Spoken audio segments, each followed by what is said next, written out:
Good morning students. आज हम पढ़ेंगे रियल नंबर्स। क्लास 10th का फर्स्ट चैप्टर है रियल नंबर्स। इसके बारे में आज हम पढ़ेंगे। तो आइए देखते हैं। All rational numbers and irrational numbers are called real numbers.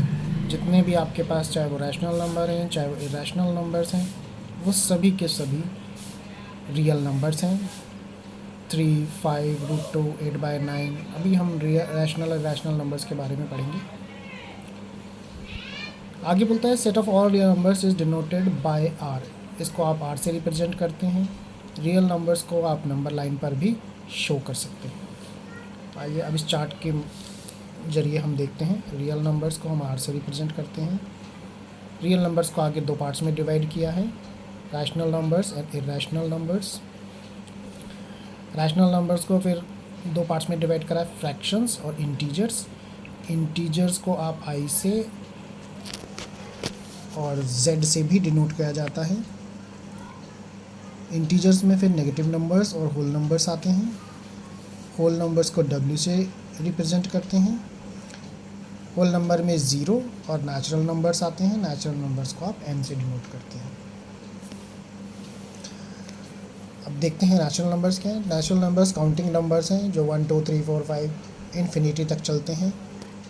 Whole number counting numbers तो हैं, यानी 1, 2, 3, 4, 5, 6, 7, 8, 9 हैं, साथ में इसमें इंक्लूड हो जाता है ज़ीरो भी। इंटीजर्स हैं, इसमें होल नंबर्स और नेगेटिव नंबर्स आते हैं। इसमें सारे जो नेगेटिव नंबर्स हैं, नेचुरल नंबर्स के जो नेगेटिव हैं वो सारे आते हैं। इसको z से डिनोट करते हैं, जैसे हमने ऊपर पढ़ा, -3, -2, -1, 0, 1, 2, 3 इन्फिनिटी तक चलेंगे, माइनस इन्फिनिटी से प्लस इन्फिनिटी तक। अब हम पढ़ते हैं रैशनल नंबर्स क्या है। कोई भी नंबर जिसे आप p/q की फॉर्म में रिप्रेजेंट कर सकते हैं, जहाँ पर q not equal to zero होगा। जहाँ पर q not equal to zero है, डिनोमिनेटर q है यहाँ पर, और q कभी भी ज़ीरो नहीं हो सकता किसी भी रैशनल नंबर्स में। जैसे 8/11, -7/6 हमारे रैशनल नंबर्स हैं। इरेशनल नंबर्स क्या हैं? बिल्कुल रैशनल नंबर का अपोजिट, यानी कि वो नंबर्स जिन्हें आप p/q की फॉर्म में रिप्रेजेंट नहीं कर सकते, यानी कि आप उन्हें p/q की फॉर्म में नहीं लिख सकते, वो सारे इरेशनल नंबर्स हैं। इरेशनल नंबर्स की कुछ और प्रॉपर्टीज़ भी हैं। ये नॉन टर्मिनेटिंग होते हैं और नॉन रिपीटिंग भी होते हैं। नॉन टर्मिनेटिंग का मतलब है कि ये डेसिमल के बाद भी ख़त्म नहीं होंगे, इनका जो रिमाइंडर है वो ज़ीरो नहीं आएगा। रिमाइंडर हमेशा कुछ ना कुछ बचेगा, ये नंबर कंटिन्यू में रहेंगे। नॉन रिपीटिंग का मतलब है कि इसमें कोई डिजिट रिपीट भी नहीं करेगा। Roots of all prime numbers are irrational numbers. जितने भी रूट्स हैं प्राइम नंबर का अगर आप स्क्वायर रूट्स निकालेंगे, वो सारे के सारे इरेशनल नंबर्स में काउंट होते हैं। पाई भी इरेशनल नंबर ही है। आगे हम पढ़ते हैं कॉम्पोजिट नंबर। कॉम्पोजिट नंबर्स उन नंबर्स को हम बोलते हैं जिन नंबर्स के दो से ज़्यादा फैक्टर होते हैं। दो फैक्टर, कौन से दो फैक्टर होते हैं? 1 और नंबर इटसेल्फ तो होगा ही होगा, इसके अलावा कोई और फैक्टर भी होगा। जैसे एग्जांपल में लिया 10, तो 10 एक तो 1 के टेबल में आता है, 10 के टेबल में भी आता है, लेकिन ये 10 2 के टेबल में भी आता है और 5 के टेबल में भी आता है।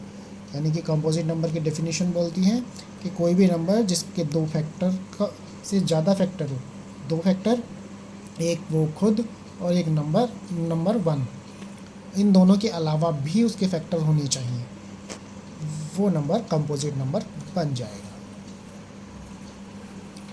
अगला है प्राइम नंबर। प्राइम नंबर किन्हें कहते हैं? प्राइम नंबर में जो नंबर है हमारा, उसके एग्जैक्टली 2 फैक्टर ही होंगे, मतलब कि वो 2 से ज़्यादा फैक्टर नहीं होंगे, 2 ही होंगे, एक भी नहीं, 2 ही होंगे। और वो फैक्टर कौन से होंगे? नंबर इटसेल्फ और 1, यानी एक और नंबर इटसेल्फ होगा। जैसे 3 1 के टेबल में भी आता है और 3 के टेबल में आता है, इसके अलावा किसी और टेबल में नहीं आता। 5 1 के टेबल में आता है, 5 के टेबल में आता है, 17 1 के टेबल में आता है, 17 के टेबल में आता है और किसी टेबल में नहीं आता। यहाँ बच्चों एक कंट्रोवर्सी है, 1 प्राइम नंबर है या नहीं।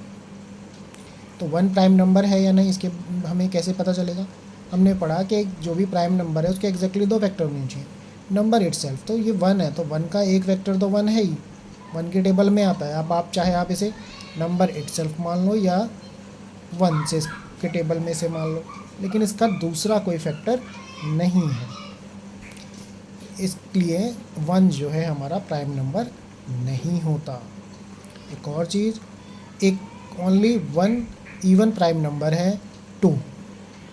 2 ऐसा प्राइम नंबर है जो इवन भी है और प्राइम नंबर भी, क्योंकि 2 1 के टेबल में भी आता है और 2 2 के टेबल में भी आता है, यानी कि नंबर इटसेल्फ और 1 इसके 2 फैक्टर हैं। 2 इवन प्राइम नंबर है इकलौता। अब इसने बताया है कंपोजिट नंबर होते हैं, उसे हम लिख सकते हैं can be written as a product of prime numbers. Order does not matter, order कुछ भी हो सकता है, आप किसी भी ऑर्डर में उसे लिख दो। वो इसे हम एक एग्जांपल से समझते हैं, आपको समझ में आएगा। जैसे मैंने 350 लिया, 350 के मैंने प्राइम फैक्टर बना दिए।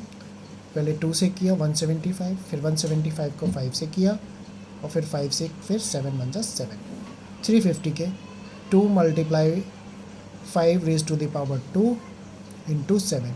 अब मैं चाहे इसे 2 × 5 की पावर 2 × 7 लिखूं या 7 × 2 × 5 रेज़ टू द पावर 2 लिखूं, इससे कोई फ़र्क नहीं पड़ेगा, आंसर 350 ही आएगा।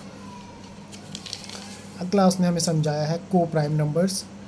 कोई भी नंबर जिसमें सिर्फ 1 कॉमन हो, जिसके फैक्टर्स में सिर्फ 1 कॉमन हो, को प्राइम नंबर्स कहलाते हैं, या दूसरे शब्दों में हम बोलें उनका HCF 1 होना चाहिए, को प्राइम नंबर्स कहलाएंगे।